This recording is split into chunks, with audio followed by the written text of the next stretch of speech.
Scrooge turns around, and there he sees the third and final spirit standing before him. 6 foot tall, a broad, muscular man in a boiler suit, a tattered up, worn, short coat with a long, thick beard and a big, baggy hood hiding the rest of his face, carrying a small sleeping bag around his shoulder, presented as a homeless man, standing there silent. Scrooge then asked, "Are you the third and final spirit? The spirit of Christmas that is yet to come? The ghost of Christmas future?" "Oh, I fear you more than any spirit that I've ever seen that's come upon me. But I know your purpose here is to do me good, so I will accompany you." "Well, lead on. Aren't you going to do anything, Come on. What's wrong? Can't you speak? Something not right? What the fuck is wrong with you?" The spirit then leans forward to Scrooge, opening his mouth wide, revealing rotten teeth and a tongueless mouth. "Oh, that is why you don't speak." The spirit then touches Scrooge's head. Scrooge then sees and hears his thoughts saying, What the fuck was that? I felt your presence. If you can't speak of what's to come, then what are you going to show me then? If the spirit then points to Scrooge, Scrooge looking, saying, "What is this, where I'm going?" The spirit continues to point. Scrooge then walks along where the spirit accompanies him. Scrooge then finds himself in a mortuary where a body is covered up. He then asks the spirit, "Why the fuck have you brought me here? I don't want to be in this place. It's grim, it's vile, it's disgusting. I ask that you take me away from here now. I don't want to see this. Is this what the future is? Show me something." Scrooge then finds himself in a small estate, a council estate. What's going on here? Where have you brought me? The spirit points, and Scrooge looks around and says, "Hold on, I know this. This is my television set. My curtains, What the shit hell are you doing?" Scrooge sees all his possessions being sold off. He then hears 2 men chatting amongst each other, saying, "So what happened?" Say he had an heart attack in the night." "And say good riddance. Would you be going to the funeral?" "Oh, for the free buffet." Yeah, the 2 men laughed. "What are they talking about?" "Well, aren't you going to communicate with me, spirit?" The spirit then takes Scrooge to another place, to the hospital. "What are we doing in here?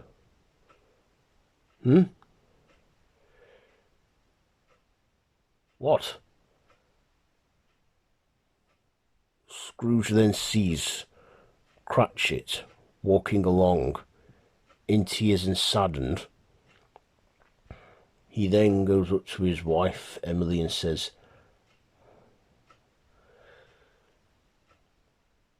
I spoke to the vicar. He said he'd do the funeral. He's a nice man. We got a nice spot for him.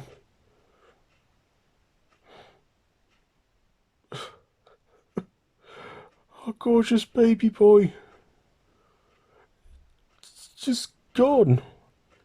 Oh, God, no, said Scrooge. This is what becomes of the boy. Dead? Please, Spirit, talk to me.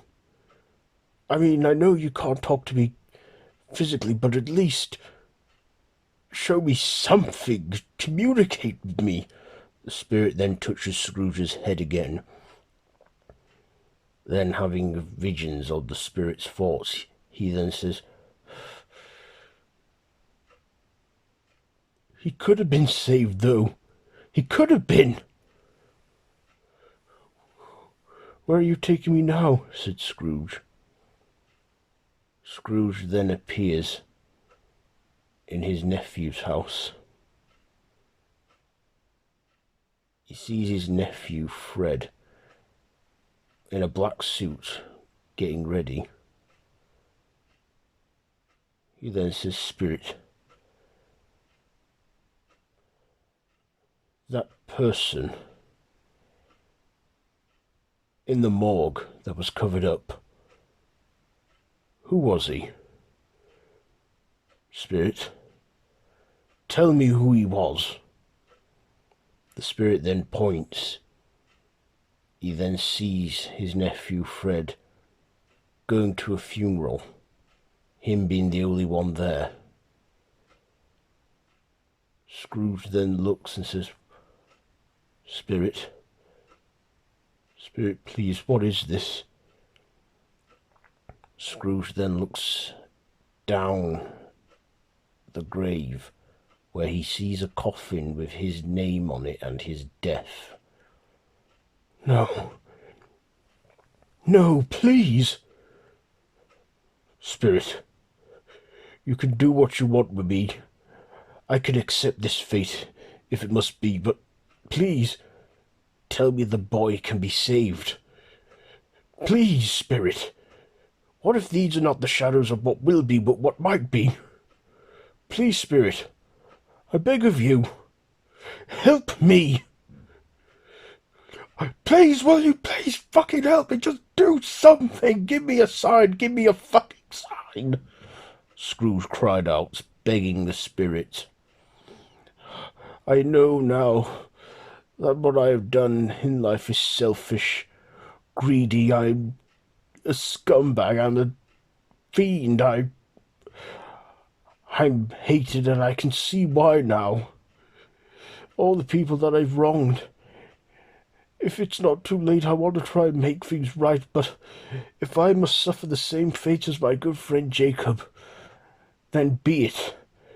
I just don't want anything bad to happen to anyone because of my doing. Please, Spirit, please, Spirit. Scrooge grabs the Spirit's knee by the knee, begging, and then Scrooge sees the third Spirit is gone. He looks around and sees a frozen wasteland where a fire is burning. At that fire, he sees Marley. Marley? Hello there, old mate.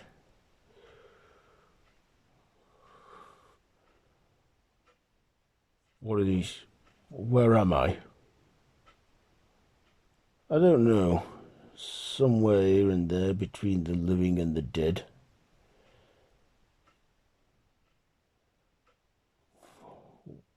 Where? I don't understand. What's going to happen? Well, you're begging for another chance. You don't care what happens to you? Yes. Could you honestly be forgiven? As he sees the spirit of Christmas past. Yes, I understand now. I know what I must do. Please, give me this chance. At least an attempt to redeem myself, and if I must wear these chains that Jacob wears in the next life, then be it. I can accept that, but I won't let anyone suffer at my hand again. Well, what do you think, spirits? I believe that he cannot change his past. But I hope now you can respect the present, enjoy it for what it is, said the spirits of Christmas past. I can, and I will. I know that I can try and make a better future for someone, if not myself. Please give me this chance. I know now why you don't speak. You showed me the shadows of what might be. I can see that now. You can't show me the shadows of what will be because they are fixed, but I'll do anything to make sure that future you've just shown me does not happen. The spirit of Christmas future then looks down at Scrooge, making his top half of his face visible. He then smiles, knowing that Scrooge would not go back on his word. Scrooge just begs and cowers as he starts to feel cold and shivers. Well, Scrooge, I think you've said enough. Then Marley's chains drop off. What's happening? Well, to earn my passing, I had to help you. And the only way you could help me was for me to help you. I'm done here. So, what? Your chains have gone? Yeah, and I get to cross over, said Marley. I'll see you around, Ed. Or should I say Ebenezer, because I know how much you hate that name, Ed. Marley then fades away as he walks into a light. Scrooge then sees the light beam brighter until he is engulfed in it. There he sees himself back in his flat at home. He then looks outside the window and sees that it is the morning. He goes downstairs and outside and asks a person walking past, a young boy, saying, "Excuse me, sir." Yes, mister? Could you tell me what day it is? Fucking hell, how much have you had? No, there's no need for language like that. Just answer the question. What day is it? Christmas Day, December 25th. Did you get bladdered or something last night? You could say that. Thank you. Here's £10. What for? For just telling me what day it is. Well, thanks. As the person passing by walked on and looked confused. Scrooge then makes his way to his nephew's house, knocking on the door. Fred answers and says, "Uncle Ed." "May I come in?" said Scrooge. Yeah, of course, yeah, please come in." Scrooge enters the house and walks around. He then says, "It's a nice place you have here. You really done well for yourself." Scrooge then sees a little girl going, "Oh, who's this? Is this your kid?" "Yeah. Yeah, I never knew you had a child. Didn't even know you were married." "I have not been the best family, have I?" "Well, not really. You've been selfish and putting your work first. Never really had time for me, really, did you?" "I know. And I am so very sorry." "Fred." "Oh, all right there, love. Ah, you must be the woman who is married to my nephew. You know, I was in love once a very long time ago. I just wish I could have seen everything that I've thrown away by then. Take care of her. Take care of your family, Fred. There's something I need to do. Oh, and that offer of Christmas dinner. If the offer still stands, I would like to come. We always save a seat for you." I mean, she kept insisting that we don't ever save a seat for you because you never bother coming, but you actually want to come this time. More than anything, I want to start being a better person. You're all the family I have left. Well, I'm glad, Uncle." Scrooge then says, "Could I have a hug?" Of course. Scrooge then hugs Fred. And then Fred says to his kid, "I think it's time you said hello to your great uncle Ebenezer." Or Ed, as I called him. "Ed's fine.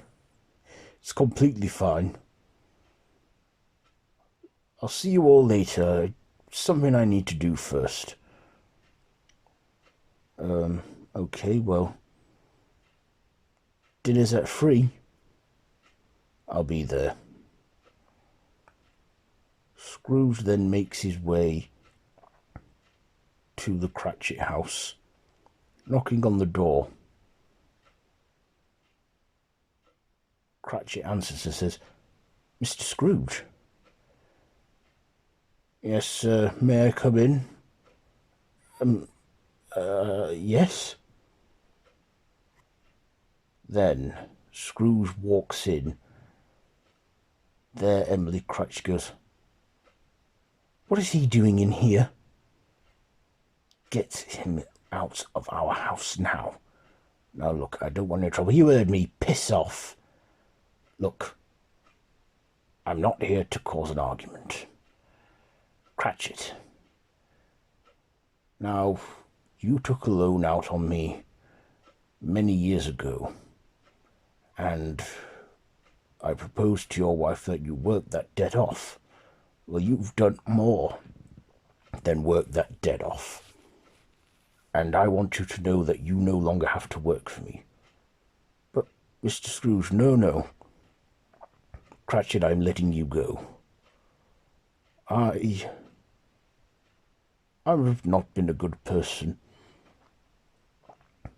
collecting debts off people. This isn't the way. I'm going to get rid of the van, and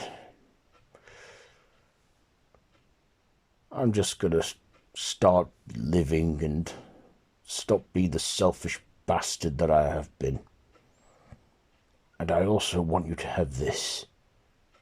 "What is this?"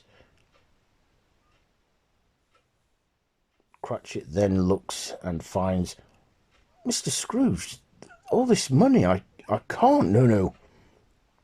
I insist. Anything for your boy to get better. This should have enough money to pay for his operation and give him the best health care that he needs. Merry Christmas, Mr. Cratchit.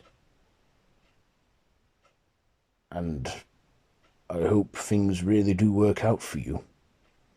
You deserve it. By the way, I heard that there's jobs going around in the job centre. I'd say that in the new year you should go looking for some. There's a few about that pay well. Merry Christmas. Thank you, Mr. Scrooge. Thank you. And God bless us, everyone. Tim, you weren't supposed to hear that. It's okay, Dad. Thank you, Mr. Scrooge. Of course, young man. Say, you're quite a bright chap. What's your name? Tim, sir? Of course, your father said. Well, I hope you have a good Christmas, boy. Thank you. Scrooge then says, oh, and Cratchit, I'm going to need that van. Yeah, okay then. Scrooge then gets in the van and starts driving around to all the people he collected from the day before, giving them their possessions back and writing off all their debts, returning goods and presents to the families, and also chipping in on some people that couldn't afford anything. Scrooge then walks around. At one point he sees a homeless man that looked a lot like the spirit of Christmas yet to come. He then says, all right there. Went, yeah. Oh, you speak? Of course I speak. Do I know you? No, you don't, but here. Take this. How much is this? £100. Hopefully it'll be enough to get you some clean clothes and a hostel for a few nights. Hostel for a few nights? Yeah. Also, I believe that they're going to start doing the big issue round here. I think you'd be quite good at it. I'll definitely buy one from you. Of course, you could get cold out here this time of year, freeze to death.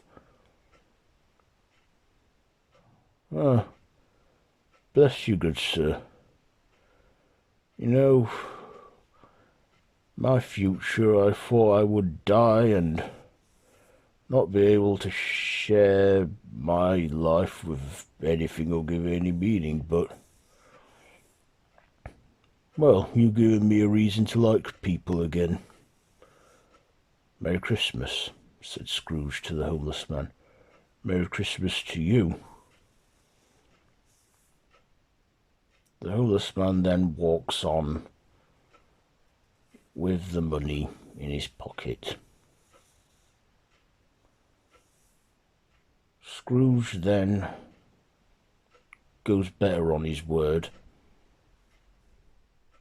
and over time people begin to like him and respect him. Scrooge, of course, then lived what was left of his life to the fullest and died a happy man with a few more people that cared and liked him. Scrooge, now in the afterlife, strolls along the frozen landscape where there's the fire. There he sees the spirit of Christmas, past and present.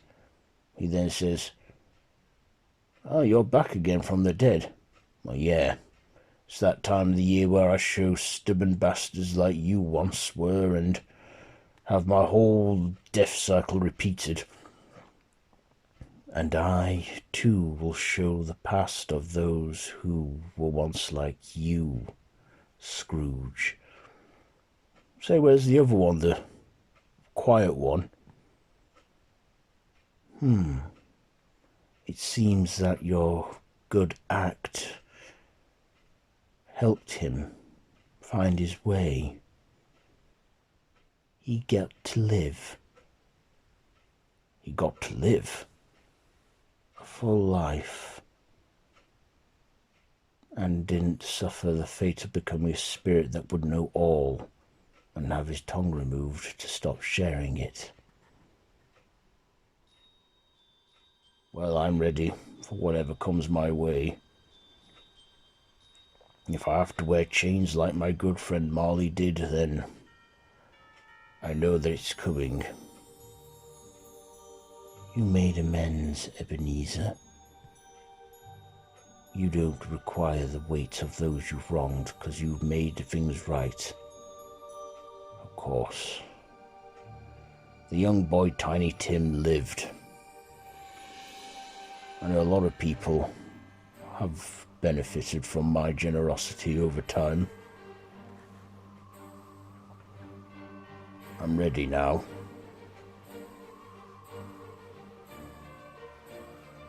Then, Scrooge, you need to go where you need to be. The spirit then pointed, showing Scrooge a bright light. He then said, "This is it, then I walk into it." What happens? You cross over, a luxury that we must earn for another 1,000 years. 1,000 years? Yes, but we have made peace with that fate. Yeah, we have. Now is a gift. I think you need to accept that right now. Thank you for opening my eyes and helping me be a better person.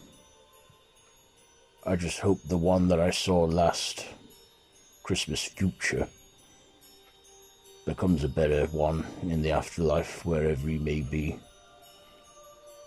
Well, bar humbug to this limbo. I better be crossing over. Scrooge then walks into the light and then crosses over into the next.